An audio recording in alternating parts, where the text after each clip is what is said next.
And hello once again here on the KSAM Sports Podcast. I'm Carlos Zimmerman, one of your benevolent hosts. The other one is across the table from me here. As always, is my main man, Jordan Smith. Got a great show on hand for you guys today here on the podcast.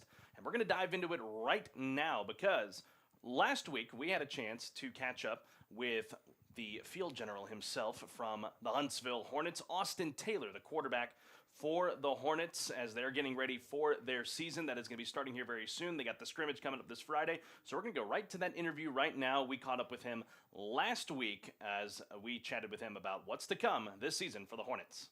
And welcome back, ladies and gentlemen, here on the KSAM Sports Podcast. Carlos Zimmerman here, the voice of Hornets football. Glad to have you all with us, as always. And joining us here for the very first time here on the show, we actually have a special guest. And with us is the field general himself, the starting quarterback for the Huntsville Hornets, Austin Taylor. Austin, how are you, my man? I'm doing pretty good. How about you? Doing well. It's hot out there, but, Yeah. what can you do with it? We live in Texas. But, Austin, obviously a lot of excitement going into this year for the Huntsville Hornets, and, you're going to be the focal point of the offense. Just, talk about the summer and what it's been like just leading up to this fall season. It's been exciting. It's been a good summer. I feel like we've learned a lot as a team and as a program and what we're going to be this year and how it's going to play out. I mean, what have you been able to just work on? You're a junior now. You've gotten 1 year of varsity football under your belt. Just what have you been working on in preparation for the season? I've just been working on more like mental things, like knowing the plays, knowing our formations, knowing our shifts and all that, and working on my feet, Right. getting my feet better, and just throwing better footballs, getting the ball faster. How's it been adapting to some of the new personnel out there? Obviously, a lot of the, your star wide receiver, Matthew Tatum, he graduated last year. So, I mean, you got a couple coming back, but a couple of new ones as well. What's that been like? I mean, it's been good working with new receivers. Yeah, I'm going to miss Matthew Tatum. Right. Yeah, it's like one of my favorite receivers I've thrown to. But, it's been good working during the offseason, new routes, new formations, all that, and just connecting with the receivers more. The more we work, the better connection we have, and it just goes from there. Absolutely. Obviously, last year, looking back at last year, you're able to start and get your feet wet a bit at the varsity level, but then injuries kind of hampered you once we got into district. I mean, for those that weren't aware of, the injuries you're going through, I mean, just what was that like being able to overcome that, as a sophomore and being able to let that fuel you as you go forward?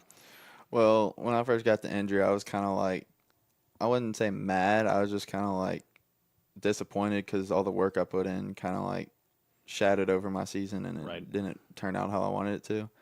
But just watching and supporting from the sidelines, getting pats on the butts, all that, I was just trying to chip in any way I can and just help our team win and do what I can. And then obviously one big highlight for you at the end of the year was the first down you were able to get at that Richmond-Randall game to set up really the go-ahead touchdown for you guys. Obviously that was huge in that ball game.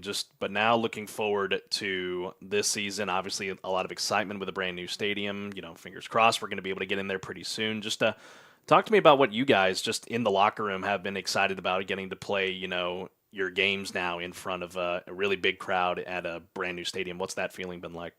I mean, it's been surreal. It's just leading up to it, all the hype and all that. I'm ready to play in the new stadium. I feel like it's going to bring in a lot of people. Mm-hmm. It's going to get us looked at more. And just the first game we open up there, it's going to be crazy. For sure. I'm excited for it when that may be. Fingers crossed it's A&M Consolidated. If not, hopefully, a Belton or Clear Springs you'll get to bring in there, which is two really good opponents that you guys played last year, obviously. So, looking more at the opponents that you're going to be facing, of course, you got the Lufkin scrimmage coming up. You faced them last year, played a decent scrimmage against them. I mean, what are you going to be working on mostly when it comes to that scrimmage, getting ready for the season? I mean, I feel like that whole week is kind of like it would be a simulation of what we're going to face the next week and just getting ready and set for the week against A&M Consolidated. So what we're going to do against Lufkin is going to be a game plan, and then the next week there's going to be another game plan, and so from there. From what you've seen just on tape, what are you going to be expecting out of the Panthers? I mean, we haven't really looked at much tape. We've been focusing on ourselves, but I feel like we're just going to do our normal plays against Lufkin, and then we may game plan a little, but I feel like it's just going to be more we get out there, see what they give us, and then we'll just react from there. since if people aren't aware with how, high school football works, usually you play the teams that you played the previous year before the next round of realignment comes about. So every team that you see this year, you saw last year, but with every year, there's always a different look. I mean, who is someone on the schedule this year from your perspective that, one, you're looking forward to playing, but two, that you think is going to present a really good challenge for you and your teammates? I feel like the first game is going to be a good challenge against Anthem Consolidated. They got a new coach. They're probably going to look a little different. I don't feel like they'll look like too much different, but I feel like it's going to be a challenge just to overcome what happened last year against us. I mean, I feel like I played a pretty good game against them, but we didn't get the outcome that we wanted. Mm-hmm. So I really just want to beat them, and then we can move from there. And I feel like if we beat them, it'll be a good step in doing what we want to do this year. For sure, and obviously the big focal point is going to be the district play as well. Lake Creek coming back with great squads that they do every year. Brenham was another good team from last year. I mean, just looking at your district opponents, what's going to be paramount for you guys to be able to take care of them? I feel like in district, we just got to take care of business against the teams that aren't as well. And the teams that are good, we just got to play good football against them. We got to be able to execute all our plays against the teams that are not as good. But against Lake Creek and Brenham and maybe Montgomery, I feel like we're going to have to compete at a higher level against them and just play the same football we do every week. And from there, we can just ride and see where we go. And now kind of shifting gears away from football, obviously you're a two-sport athlete. You play baseball as well, and you got a little bit of action in baseball during the summertime. How was that? It was good. It was hot. Yeah. But, it was fun. I feel like I've learned a lot. I feel like I've gotten seen by some colleges out on the field. I just like going out there and having fun with the teammates I play with, not playing from the high school, just other people, and just like kind of like building relationships with them. Right. It was kind of fun. Yeah. I mean, that's what you love to get when you play in travel ball and stuff like that. And so obviously football stadium's new. You're going to get to play in a new baseball stadium for the next 2 years as well. I mean, what have you guys been looking forward to on that front? Well, we're definitely looking forward to playing baseball at the new field, just because where we play at right now at K-Bar, it's not the best field. Right. Dirt, and I feel like the new field could also bring in some more athletes and just the whole bond in general. Right.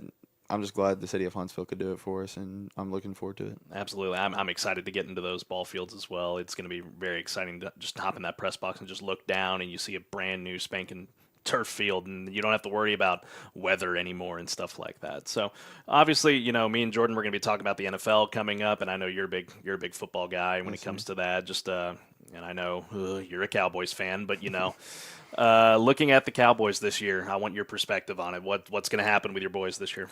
Oh, we're going to the Super Bowl for sure. We're definitely going to go to the Super Bowl. Y'all say that every year, though.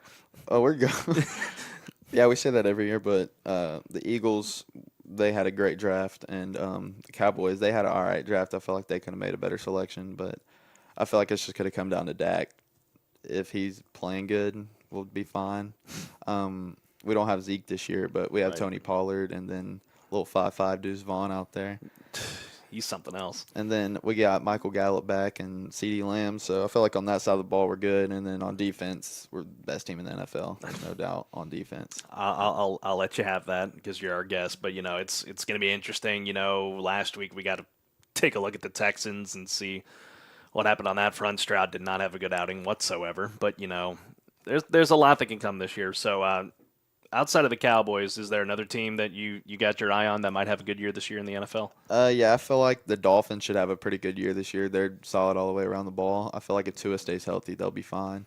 And another team is the Eagles. Even though they're our rivals, they're going to be pretty good. Jalen Hurts, that was a steal, and I think it was the third or fourth round. Mm-hmm. And he's another level. They got A.J. Brown, their receivers, they're pretty good. Their running back solid. Their O-line's really good, and their DBs are insane. Mm-hmm. So, I feel like that's our only competition in our division. Not anything about Danny Dimes over in New York? Oh, dude. You don't think? You never know with him. Yeah. He could either be really good, really bad. He could be mid. There's just no telling. And then, there's some nights you can't sleep on Sam Howell over in Washington because he had a couple of good outings last year, but, Washington's obviously got a lot of culture issues right now. But, Yeah. We'll see. They may be the cannon fodder of the NFC East again this year, so we'll see what happens. There's a lot that we're going to dive into here in a second, folks, for the NFL and what's going to come up this year. Well, Austin, appreciate you coming on. Obviously, looking forward to this great year for you guys and a transition year, obviously. But there's a lot of excitement going into this year, and we're just on behalf of us, we're really excited to see what you guys are going to do on the field this year. Yes, sir. Anybody want to give a shout out to before I let you go? Yes, sir. I want to give a shout out to my family, my mom, my sister, and my grandparents, and I want to shout out to my O-line for protecting me and all my coaches for just helping me throughout this year. And I'll give a shout out to God because I wouldn't be here without him. Absolutely. Amen, brother. Don't forget, you can tune in on this Friday, August the 18th, for the scrimmage in Lufkin. We're going to get underway at 6 p.m. out there in Lufkin for the scrimmage. And then, of course, first game against A&M Consolidated, whether that's at Bowers or at the new stadium. Either way, we're going to be there for that ball game as well. Austin, again, appreciate you coming on, man. Thanks for having me on. All right, coming up next, NFL Talk after this on the KSAM Sports Podcast.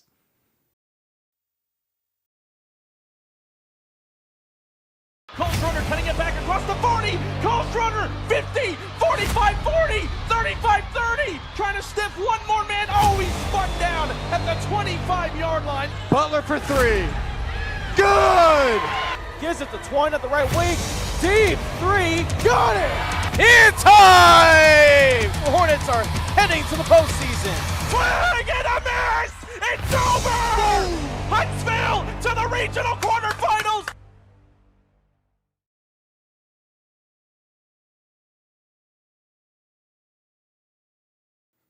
Hello. Welcome back to the KSAM Sports Podcast. I'm Jordan Smith. That is Carlos Zimmerman. As we get into the nitty-gritty of the gridiron, it's that time of year once again. Yes! Football is back, not just in the Lone Star State, but everywhere in the country. You just heard the interview with quarterback Austin Taylor, the presumed starter for the Huntsville Hornets, especially, and we'll get a kind of a little glimpse of kind of what he's worked on and the rest of the team has worked on this Friday for the scrimmage against Lufkin. So, again, tune in right here on the 101.7 KSAM YouTube channel to catch that. We'll start with pregame a little bit, right around 5:45-ish, just a quick little thing, and then the scrimmage will start officially at 6 o'clock, and we'll go through all that. Carlos and Brian will be on the call of that one as well, and Luke Scott will be filling in for Kendall Morris for the scrimmage here coming this Friday. But to get into the professional side of things, the NFL. Not to say that, Rodney Southern's crew isn't professional.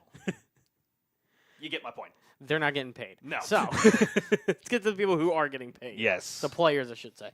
So, looking at this past week, the preseason, just a quick over, glimpse of the different scores. Seattle beating Minnesota 24-13. Pittsburgh 27-17 against the Buccaneers. Falcons defeating the Dolphins 19-3. Packers beating the Bengals 36-19. Lions taking care of the Giants 21-16. Granted, all these scores don't really matter because it's preseason, but, for pride's sake, all these teams getting the win. Looking at some other scores, Commanders defeating the Browns 17-15 in an oddly close game. The Cardinals beating the Broncos 18-17 in another very close game. Bears taking care of the Titans, thank God, 23-17. Bills taking care of the Colts, thank God, 23-19. Jets 27-0 shutout against Carolina, no surprise there. Jaguars beating the the Cowboys 28-23. Thank God. That was on purpose. Ravens, again, close one against the Eagles, 2019, the final score. Baltimore taking advantage there. The Chargers defeating the Rams 34-17 in each other's home stadium. The Saints defeating the Chiefs 26-24 in a game-winning kickoff against a guy who the security didn't know was on the staff going into and out of the stadium. And the Raiders, to cap it off, 34-7 against the 49ers, taking care of business with Jimmy G and his father, part owner in Tom Brady, taking care of the charge. But the game we want to get to. That was really one of the only blowouts other than the Jets and the Panthers. Right. So that was a rather, close slate of games in week one of the preseason. Like we said, it's preseason. Halfway through the game, you're down to the third stringers. Some guys who probably they matter, Jordan. Let's be nice. The games don't matter. The games don't matter. It's like Whose Line Is It Anyway? It's where the points don't matter. I love that show. It's a great show. We miss you, Drew Carey. Anyway, but yeah, a lot of close games across the board. I do want to highlight one thing on the Steelers-Bucks game real quick before we transition to other things. Our boy, Zion McCollum, getting himself an interception in that ball game. Yep. And a great way to do it at that, because I think he had to kind of tip drill it there for a second. So, I mean, congrats to Zion getting a little bit of a national exposure in that way, especially, him being a former Bearcat. So that was great to see. But looking at the Texans and the Pats, you and I were sitting in my apartment watching that game for a good while. And, well, it's safe to say Stroud was disappointing, to say the least.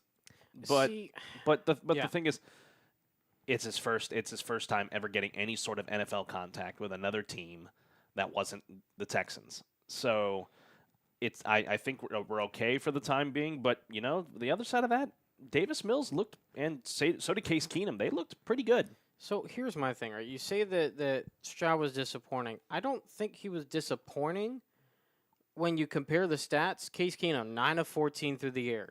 Davis Mills, 9 of 12 through the air. C.J. Stroud, 2 of 4. They handed the ball off a lot more when C.J. Stroud was in there, just to kind of get him used to the environment of that. Now, you look at the rushing stats. Mike Boone, 4 carries, 25 yards. Garrett Dokes, 5 carries, 20 yards. Ngumba Wale, I think I said that right, 5 carries, 18 yards. Singletary, 5 carries, 14 yards. So, they're trying to get the running game involved a little bit more. I mean, even C.J. Stroud, 2 carries, 6 yards, whatever. He had a couple of times where he got sacked, where offensive line just couldn't hold it together. That's been a running issue for the last, 13 years now. 13. But no, probably like let's 8. try almost the entire tenure. Okay, almost, sure. If you want to include the original playoff run wasn't too bad. No, but like 02, 07, a little valley in the late 2000s, early 2010s, and then we were back to crap. Yeah. But yeah, I don't think he necessarily played poorly. I just think that he's still trying to get his feet underneath him. Now he's listed as a starter again for this week's game against the Dolphins. Davis Mills the 2, Case Keenum the 3. More than likely, that is how we will see it go as we get to the season, unless they start Davis Mills to begin the year, which I think they should do to get C.J. Stroud kind of worked into the system a little bit more, have a little more practice before he then takes over, becomes a full-time starter. But regardless, like you said, Davis Mills and Case Keenum did not do that bad. Mills, General Mills, as I call him, and a lot of people call him, 9 of 12 for 99 yards, touchdown, no interception. Case Keenum, the Grizzly veteran, and his third stint with Houston, 9 of 14, 79 yards, touchdown, no interception. Those aren't that surprising. From Case Keenum, a seasoned vet, a guy who's been around the block with Houston now for his third time, who went to U of H. He knows how to play in the city. He knows how to play in the uniform. I'm not as surprised by him. Mills, I was glad to see him do as well as he did. Wasn't completely surprised by it, but it was very nice to see from Davis Mills having consistency. Now, again, when he was in, it was, I believe, the second-team defense he was going against as well of New England. So you have to take that, into factor as well. But point being, he was still consistent, and I think that's the main thing. I think one guy that we need to talk about, though, out of all of this on the offensive side, 5 catches, 65 yards, touchdown, Nathaniel Tank Dell, the U of H product, the hometown guy, the guy who DM'd the Texans to say, don't let me lead the city. He showed why he told the Texans, don't let me lead the city. He looked phenomenal that night. The catch, too. Yes, the catch was incredible on a juggle. And then being able to somehow keep your feet in bounds. That was impressive. It was close, but it was very impressive just to be able to do that in of itself. So this guy, I think in that game alone, won him a spot on the roster. Obviously, I mean he was going to be regardless, but I think he it's just a matter won himself more playing time. Oh, I think with that he earned himself a definite top 2 spot in the receiver rotation. Well, only behind Robert Woods and Nico Collins, so I think Dell would be more of that slot guy. Yeah, maybe it probably starts out as a 3, but I don't know. I think it's between him and Collins for that 2 right now. Well, I'm gonna be honest with you. But I think I give Collins a little bit more of an edge just because of experience alone for Nico. Fun fact, I was at training camp on Sunday and got to see the guys in action. And, Stroud looked a little off, but looking at the receiver core, they're pretty stout. Like, Robert Woods is definitely showing that he's recovered well from that ACL injury that he had. Nico Collins looks like to be a main threat as well. Also, another guy, we're at one of the more unsung signings of the offseason, getting Dalton Schultz from Dallas and bringing him down 45 to Houston. Ladies and gentlemen, we have a tight end again. Yes. It's like the first time we've had a tight end since C.J. Fedorowicz. And, kind of, sort of. Maybe Owen Daniels. See, I was going to say Owen Daniels, Joel Dreesen. It's like everybody's like, Fedorowicz is great. Fedorowicz is great. I don't think so. Granted, it was in an offense where the tight end was almost non-existent. And he still made stuff happen. Yeah, for his 4 catches a season that he would get at the tight end position. No. In the Bill O'Brien offense, the tight end never got a pass. But he had like 9 touchdowns one year. Yeah, point being, 1 season. But... and it was a great season. Yeah, it was a great season. I don't know. Either way. Point being... we don't need another argument like it did on the show we did on 90.5 that one time. Yeah. You know what I'm talking about. But either way. I think I do. We have a tight end. Dalton Schultz. Yeah. Looked phenomenal at training camp. He didn't get as many touches during the preseason game against the Patriots, but... Yeah. You weren't expecting him to. You weren't expecting him to. You don't want guys to get hurt and stuff like that.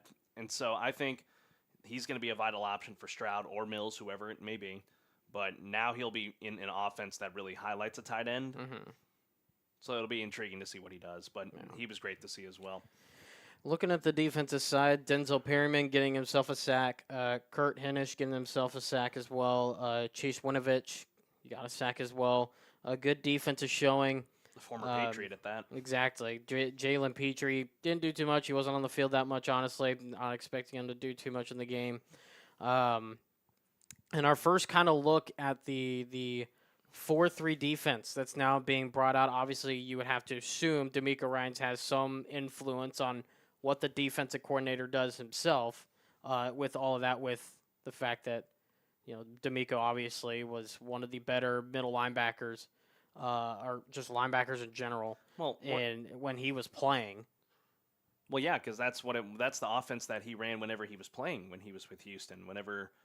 I think it was more of a 3-4 when he was here.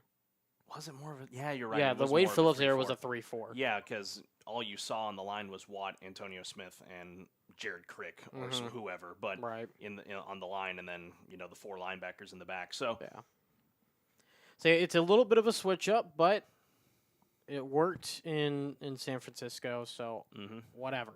If it works here, great. All I care about is that we have a stout defense again. Especially with last season, with how many late game leads the Texans gave up. I want to say it was like 4 or 5 games. There were about 4 or 5 games that we probably could have swung and won. And what was our record last year? 4-13? It was too few wins. I want to say it was 3 or 4 wins. Yeah, 3-13-1. That's right. Because we tied the first game of the season. That's right. So I think it was with the Colts. Yeah, but regardless, I mean, you take those 4 wins and that tie, and the 4 losses and that tie. It's an 8-9 respectable season. Now you're nowhere close to the playoffs. You're not getting the wild card, but it's. But in hindsight, you probably don't get Stroud. If you don't. You don't get Stroud. You don't get and Stroud. You don't get Will Anderson. That too. So it worked out. But just think, you don't give those games away, you probably have a better season. But, like I said. But yeah, so, and obviously, special teams is special teams. Whatever. Punter or people do. Cameron Johnston's going to be our punter. Kaimi Fairbairn's going to be our field goal kicker once again. Cameron Johnston, every single one of his punts inside the 20. He's so good. He was very, very accurate. 196 combined yards and average about 49 yards per punt. And this is very good. This is no knock on any previous punter that Houston has had, but I think Cameron Johnston, if he continues on this trajectory, he'll be probably a top 3 punter in Houston Texans history if he keeps this up. The only ones I would put him behind being Shane Leckler at number 1 and Matt Turk at number 2. Yep, that's exactly who I was putting. Yeah. So if he keeps this pace up, so that'll be good. And, Fairbairn's one of those kickers where you're like, he's not a Justin Tucker. He's not, who some other great ones from the past, Steven Gostkowski, Sebastian Janikowski. Basically, if your name ended in ski, you were a good kicker. Pat McAfee. Ski. No. He was a punter. But Yes. either way, he is one of the more unsung kickers in the NFL because he's fairly accurate. Yeah. He's very good inside 40 yards. And even that, beyond the 40, his make-to-miss ratio is solid. All right. So he's going to be another great asset for us to have, especially in close games down the stretch of the season. Still, great win for the Texans against the Pats, and I'm curious to see what they'll do coming up against the Dolphins this weekend. Yeah, and quickly before we move on from kind of the recap of all of that, taking a look at the other side, Bailey Zappi. Yeah. Really getting it done, 12 of 14, 79 yards. No touchdowns, no interceptions, unfortunately. But HBU legend, Bailey Zappi. HCU He was legend. HBU when he played there, so that's what it's going to be. I can go through life and say, yeah, I was there watching Bailey Zappi throw against the Bearcats. Yeah. It was a game we won. Yes, it was. It didn't matter at the end of the day, but regardless. And then he went on to Western Kentucky and did very well there. Yeah, really rose his draft stock. But Considerably. And now he's going to So be... in other words... He'll be the backup behind Mac. Yeah, no, I'm just going to throw him. Zappy to start. Why not? All right. Sure. Start Zappy. Hashtag start Zappy. Make it a hashtag, go. Hashtag start Zappy. It's not going to start trending on Twitter. It won't. I know, but Or you excuse can me, dream. X. No, it's Twitter. Yeah, I know. Yeah. We can dream, though. Yeah, we could dream. We I could mean, I mean, either way, I think the Pats put together a decent game in that one. It's just, just no offense throughout part of it. Their leading rusher was who's going to be their third-string quarterback, Malik Cunningham out of Louisville. Cool. I mean, very cool touchdown he had right there at the end. He broke one of our linebackers' ankles pretty bad. Yeah. I wanted to check the roster and see if he was still there. Make sure he didn't get cut after that Right. one. But either way, I mean, that was cool for them. There's not much else really to say there. That's the thing about these preseason games. There's not too much to dive into. There isn't. And we'll be able to dive more into it once the regular season gets underway later on in later editions of the podcast. But that's the thing with these preseason games. It's tough to gauge where players are at and how they're performing because for a lot of these guys, this is their first time touching a pigskin in live football in 6 months? Something like that. Yeah. 7 months, if you want to go back to January. For some, 8 months because they don't make the postseason. And I believe neither of these teams qualified. Did the Patriots make the playoffs last year? Did they squeak in? I just deleted the standings thing. Hold on. But either way, the point stands is that a lot of these guys have not touched a football. They were 8-9 last year. That's right. They have not touched a football in 8 months. They missed the wild in a live card by game. 1 win. In a live game. 1 game? 1 game. It was the Dolphins, right above them. Attaboy, Miami. Even after Tom Brady leaves, I still don't like the Pats. It's also because Butt Chin is there, but that's beside the point. Yeah. But still, I think solid game all around from the Texans. Patriots show that they'll have some promise this year in a rather, not really top-heavy AFC East because you got the Bills, then the Dolphins are kind of there. Dolphins are still trying to figure themselves out. Yeah, and then the Patriots are still trying to do that, and we don't know how the Aaron Rodgers experiment's going to go in New York. So I don't think it's going to go as well as everybody thinks it is, but that's a conversation for another day. Yes. So, looking at some recent transactions in the world of the NFL from my favorite position in the game, the running back position, Dalvin Cook. Now, I want to preface this with saying this. I was down seeing the family over this past weekend down in Cyprus, and my brother decided a few days before that in a random league that he knows nobody in, decided to just join and do a fantasy draft. He drafted Dalvin Cook, even though he was unsigned at the time. And I said, why would you waste a pick on somebody who was literally not on a roster?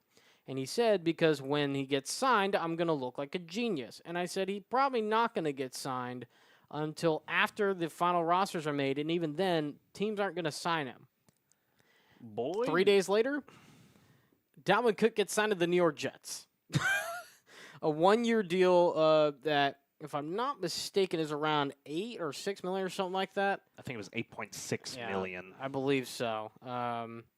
Either way. Look this up. Just to make sure I'm getting the number right here. Also, a weird thing with that, too, after the Jets signed him, they activated Breece Hall.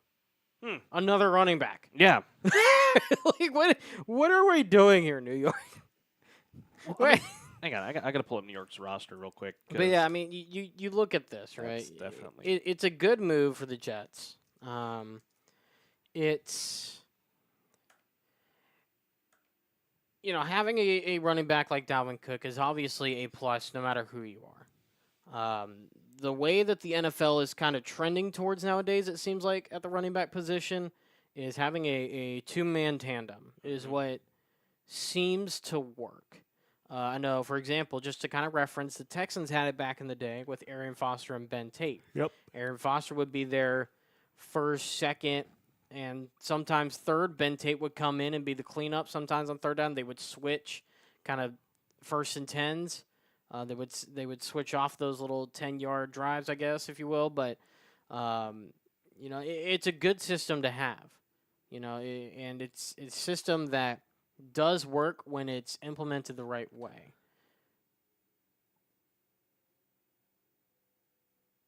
Oh, I thought you were. I was glancing at the roster. I thought you were still going to make a point. I was, and then it looked like you were going to talk, so I stopped. People are going to be so confused when they see this. Just 10 seconds of dead air. And that's a cardinal sin in radio. Yeah, the cardinal sin is 3. We tripled that. Yeah.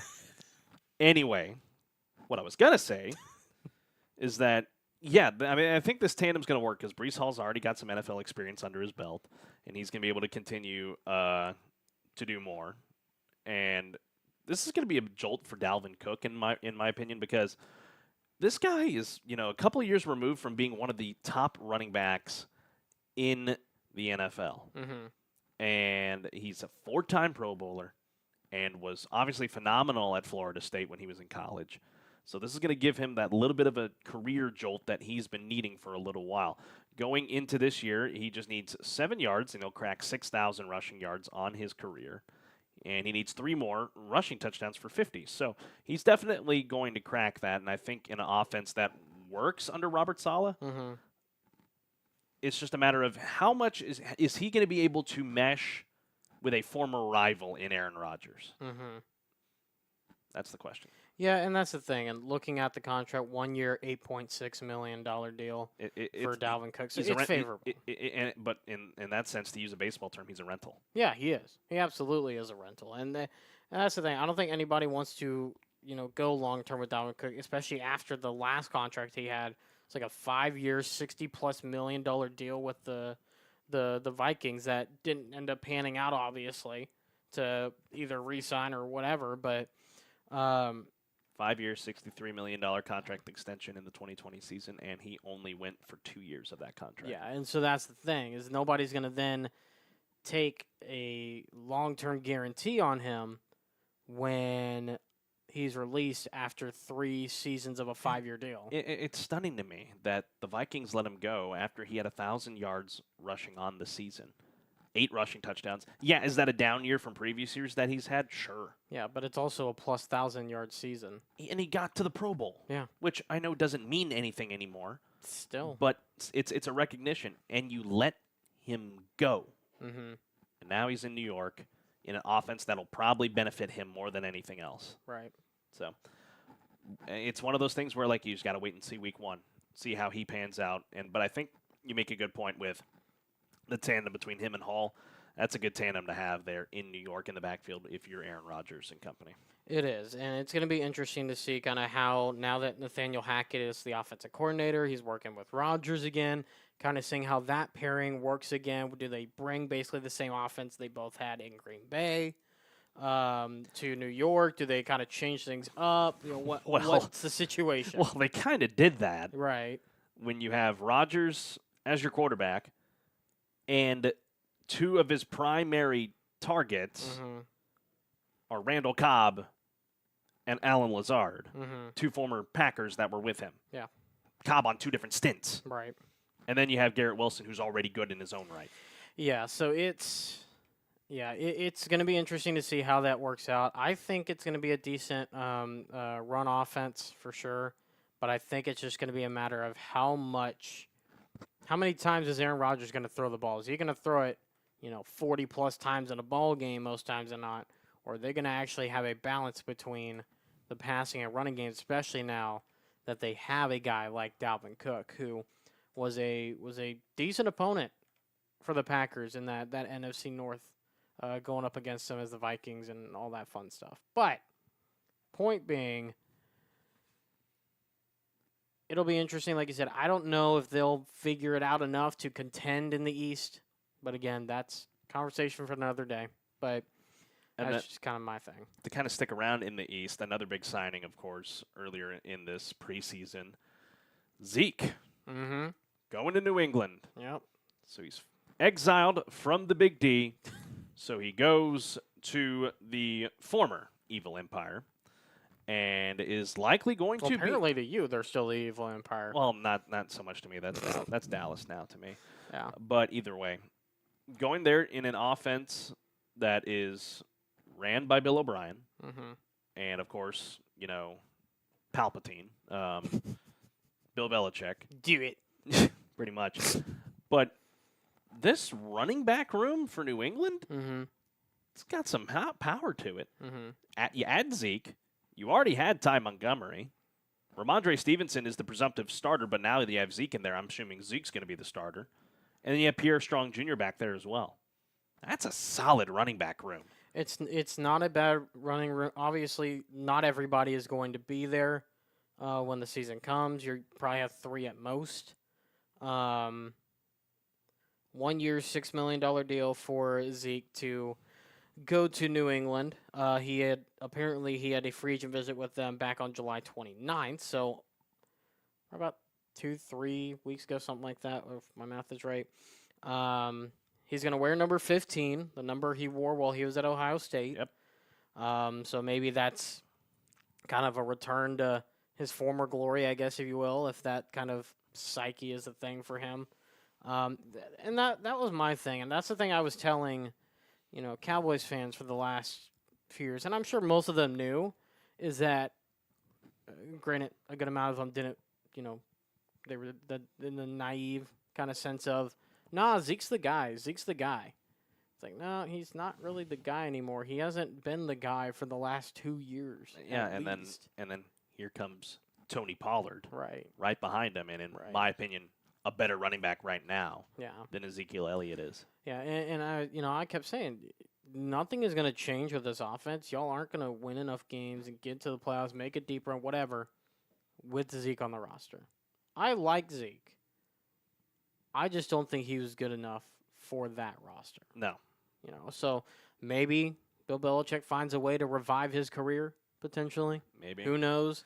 But like I said, that's a really big running back room in there because Ramondre Stevenson, prior to that signing, was going to be their RB number 1 with Ty Montgomery right behind him. That's a tandem right there because Ty Montgomery, I think still has a lot left in the tank. Pierre Strong Jr. as well, Kevin Harris. I mentioned Pierre Strong Jr. because you and I know him full well because he was in the national championship when he was at South Dakota State. Yep. Granted, he didn't have the huge run back there at the end. That was Isaiah Davis. Yeah. But Pierre Strong still very good in that ball game. Yes. So that's a running back room to fear. If I'm anyone in the AFC East, your run defense better be really, really good. Yeah, and that's the thing too is you look at the East and you see all these running backs, all of these deep rooms. Then you looked at the Bills, who got rid of Devin Singletary, who's now a Houston Texan. Yes. And is going to be the backup to Dameon Pierce. He's going to be RB number 2. So, yeah, that's a good tandem right there. It is. So bias aside, you just look at talent alone. Yeah, and that's the thing. So it's going to be interesting to see how the I guess division pans out based on how much of the running game is involved.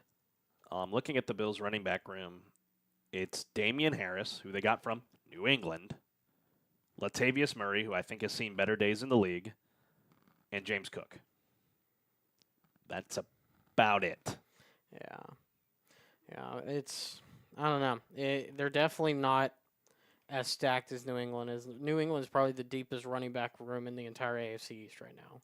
I don't think that's a question. Not without a doubt. But like I said, they've got now, 6 running backs on the roster after signing Zeke. They're going to go into the season with 3. So only 3 of these guys are actually going to make the roster. You might be able to squeeze 4, but There's no reason to have 4 active running backs on the roster. One of them will go to a practice squad, if not 2. But 3 active guys on a actual roster at running back, yeah. And then I'm looking at Miami's real quick here. Solid room. Myles Gaskin, Raheem Mostert, Jeff Wilson, and then Fort Bend Marshall legend and Texas A&M standout rookie Devon Achane, who I think will definitely find himself on the roster one way or another there, if He not should. on the practice squad. Yeah. But that's another solid room right there. So Buffalo might be in a little bit of trouble there in the running game, but I think they're going to make up for it in the passing game with Josh Allen. They should. Buffalo's still the team to beat in the East. I don't think there's a question about that. And that's because their defense is freaking good. Right. Yeah. I don't think there's a question about that. They're still the team to beat, but everybody's starting to catch up, it seems like. So we'll kind of see how all that shapes out as we get closer to the regular season. As we go ahead and take a quick break. When we come back, we will have our final segment, our final note of the show, and we'll kind of do a little deep dive, a little quote-unquote preview of the Huntsville Hornet game, the scrimmage this Friday against Lufkin. So we will take a quick break, and we'll be right back after this here on the KSAM Sports Podcast.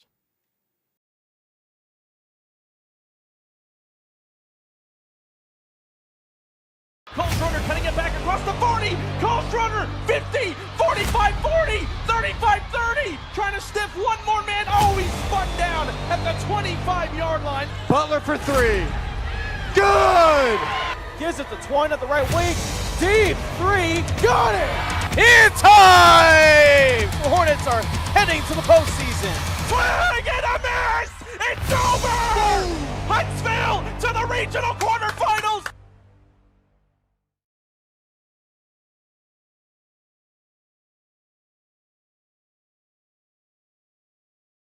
Gentlemen here on the Now KSAM you're unmuted. Sports Podcast. Oh, now you unmute me. It didn't come back. Welcome back, ladies and gentlemen, here on the KSAM Sports Podcast, where we like to mess with buttons, Yes. and that's all. Total I have, folks. professionalism. Professionalism. The more you know. Anyway, welcome back here on the KSAM Sports Podcast. I'm Carlos Zimmerman. That guy over there is Jordan Smith. Final note coming your way here right now. We're going to talk about, of course, the final tune-up for the Huntsville Hornets before they begin the 2023 regular season. They take on the Lufkin Panthers Friday night, 6 p.m. at Abe Martin Stadium in Lufkin, and we're going to bring the broadcast to you only, and I mean only, on the 101.7 KSAM YouTube channel, the only place you can catch Friday night's scrimmage. Myself, Brian Adams, and Luke Scott will have the call there from Lufkin. Going to be a fun night just to see where the Hornets are at.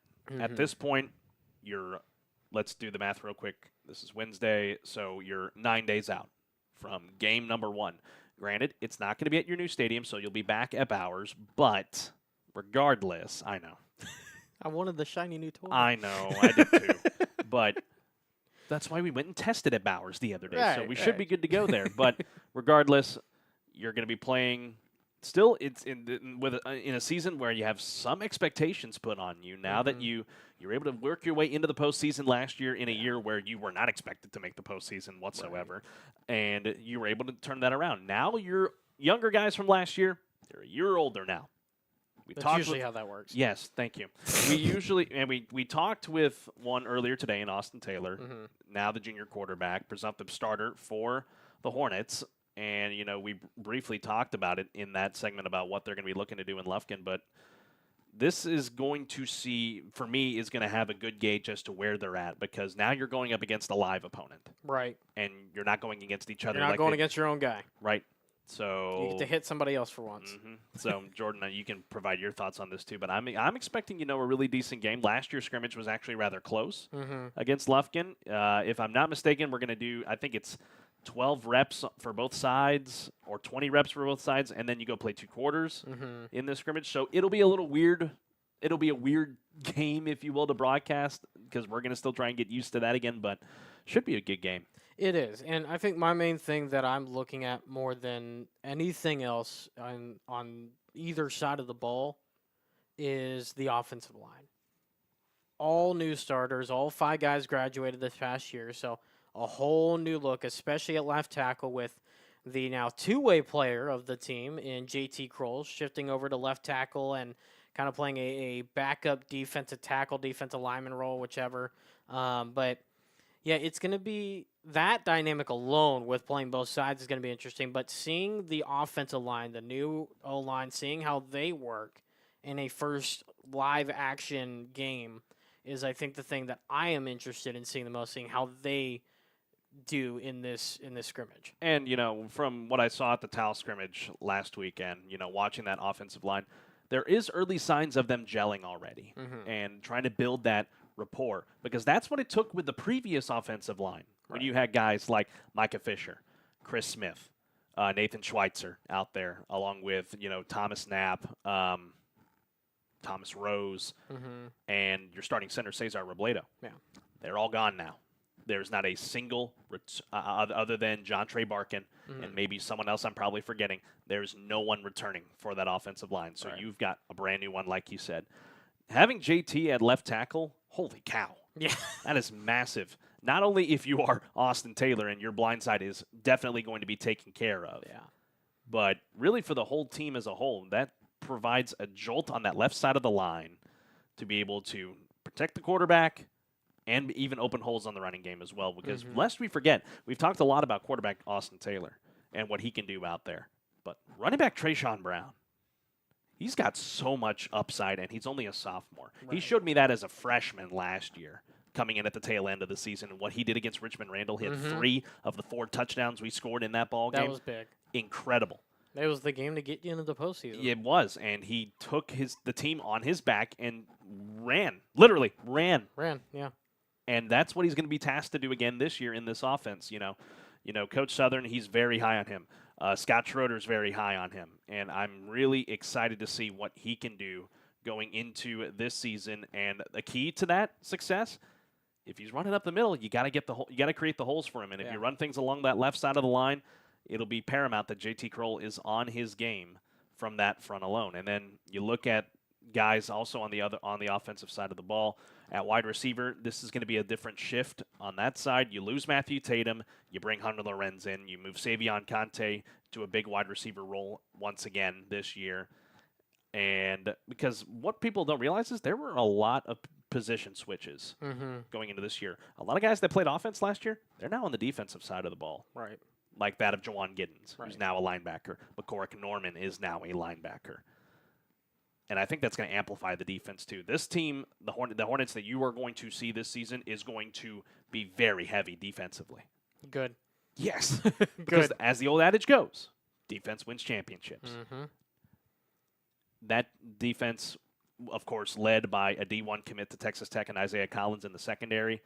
It's going to be fun to watch. See what they do. To use a Bearcat term, they're going to swarm and compete. That's exactly what they're going to do.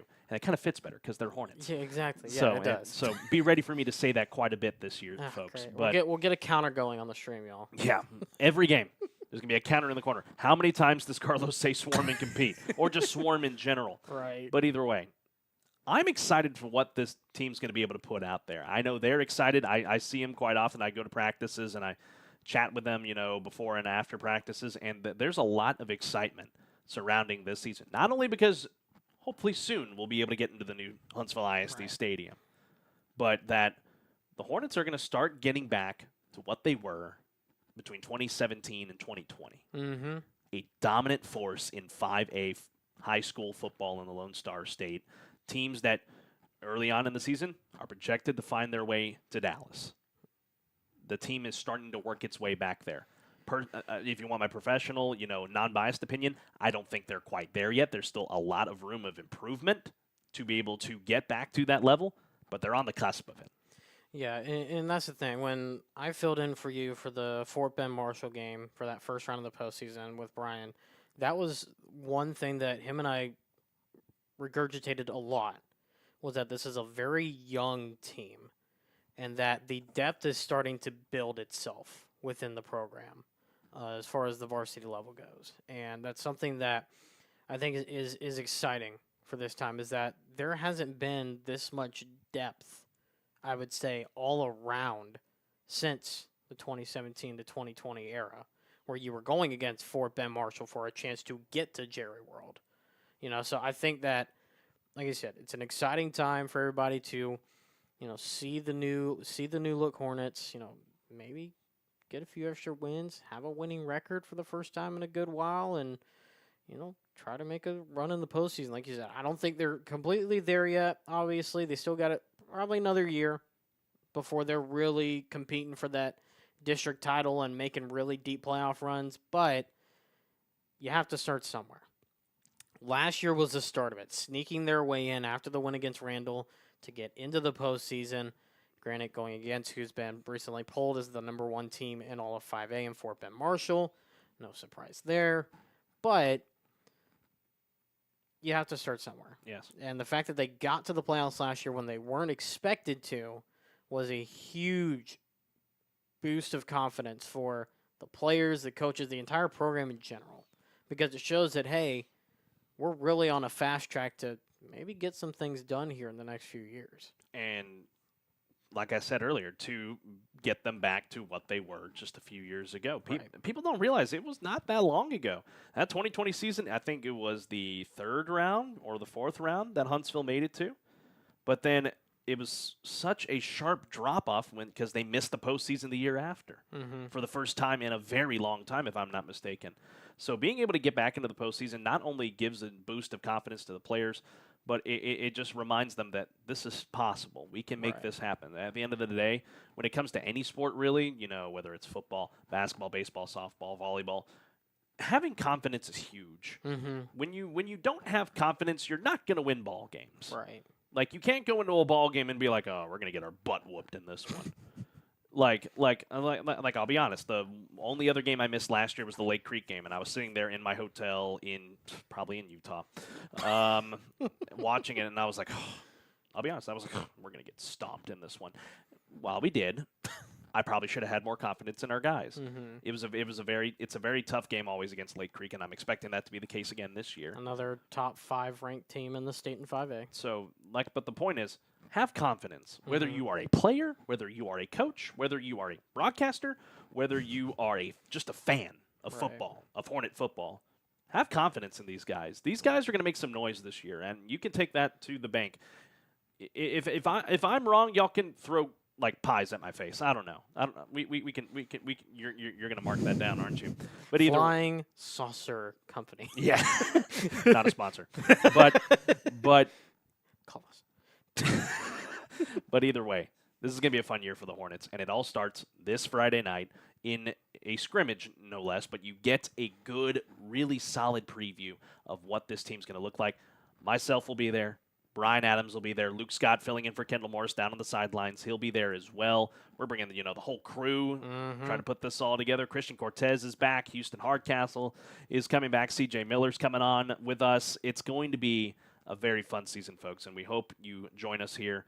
And you're already in the right place. You're on the 101.7 KSAM YouTube channel. This is the new home for the Hornet Nation Broadcast Network and the home for Huntsville football, basketball, baseball, and softball. It's going to be a great year for the Hornets across the board, and you got to start with the gridiron. Yep. And it starts this Friday. The exclusive Yes. video and audio broadcast partner. Yes. So, like you said, the only place you can find Huntsville Hornet games is right here on the channel. So if you have not done so yet, go ahead and subscribe. Turn on post notifications so you know whenever we go live. All of the entire season is up as well. And don't forget, our first coaches show is next Monday, live from the practice field at Huntsville High School.